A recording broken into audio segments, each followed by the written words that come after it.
तर मित्रो, आज दिनांक आहे 2 एप्रिल 2026. सकाळचे साधारण 8 ते 9च्या दरम्यान हा आम्ही व्हिडिओ शूट करतोय. तब्येत साथ देत नसताना सुद्धा नार्वेकरांनी हाक मारली आणि ते ज्या गोष्टीसाठी हाक मारत होते, अर्थात मी काही इथे मोठं काय करायला आलो नाही. माझं फक्त काम शूटिंग करणं आणि त्यांना फोटोग्राफी करून देणं.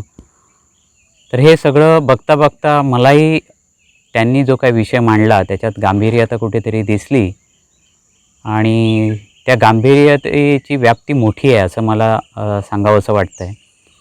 विशेष बाब म्हणजे नार्वेकर साहेब, तुम्ही किती वर्षापासून हे प्रशासनास मांडताय हा विषय की इथे प्रदूषण होतोय, लोकांना त्रास होतोय?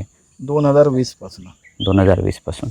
पण जो काही संबंधित आहे कारखाना वगैरे, तो माझ्या माहितीप्रमाणे तुमच्याच कुटुंबियांचा आहे. हो, आमच्या कुटुंबियांचा जरी असला तरी प्रदूषण आणि पर्यावरण ह्या दोन्ही गोष्टींचा कुठेतरी समतोल राखून ते केलं पाहिजे होतं. आणि स्थानिक लोकांचा खूप रोष आहे आतमध्ये. पण काही लोक बोलत नाही. पण काही लोकांनी त्या दिवशी जिल्हाधिकाऱ्यांना निवेदन पण दिले आहे. आणि माझं तर 2020 पासून हे चालूच आहे त्याच्यामध्ये. पण बाकी स्थानिक प्रशासन जे आहे ते काही दाद देत नाही आहे.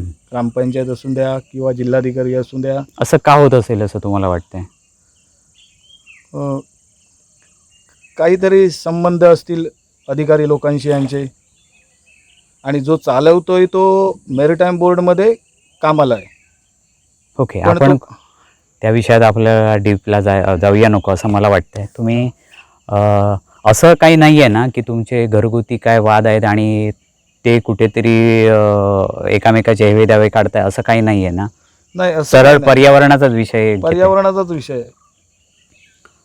वस्तुस्थिती मी पाहिली, पण पर्यावरणाला खरंच धोका आहे. आता कचरा आपण जो बघितला तो. ठीक आहे, पुढे तुमची प्रशासनाकडून ह्या व्हिडिओच्या माध्यमातून काय अपेक्षा आहे? व्ह्युअर्सकडे बघून सांगा. वर इथे बघा. हा कारखाना कुठेतरी त्याने दुसऱ्या ठिकाणी शिफ्ट करावा, जिथे पर्यावरणपूरक असा करून त्याने कुठेही करावा. आम्हाला कुठच्या त्याच्यात व्यवसायासंदर्भात हे नाही आहे. ओके, म्हणजे व्यवसायाला अडगाठी नाही आहे. ओके, पण पर्यावरणपूरक त्याने हे करावं. ठीक आहे, बघूया. ईश्वराची तर साथ तुमच्या हवीच आणि प्रशासनाची तुम्हाला या गोष्टीसाठी साथ मिळेल अशी प्रार्थना करतो. आणि आज आपण इथेच थांबतो. बघूया नार्वेकरांचा हा लढा कोणत्या लेवलवर जाऊन त्याच्यानंतर यांना न्याय मिळेल त्याची वाट पाहण्याची गरज आहे.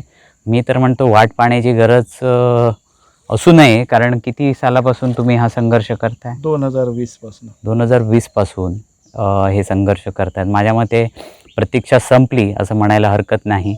प्रशासनाने आपलं काम करावं आणि प्रशासनाला यांनी केलेलं काही चुकीचं वाटत असेल तर त्यांनाही सांगावं. असे वेळोवेळी ते सांगतायत, बरोबर ना? हो, बरोबर. पण मी प्रत्यक्ष फोटोग्राफी आणि व्हिडिओग्राफी करताना मी प्रत्यक्ष ही माझे डोळे उघडे होते. मीही पाहिलं की खरंच कचरा भरपूर नदीत मिक्स होतो आहे आणि प्रदूषण होतं आहे, ही सत्य बाब आहे.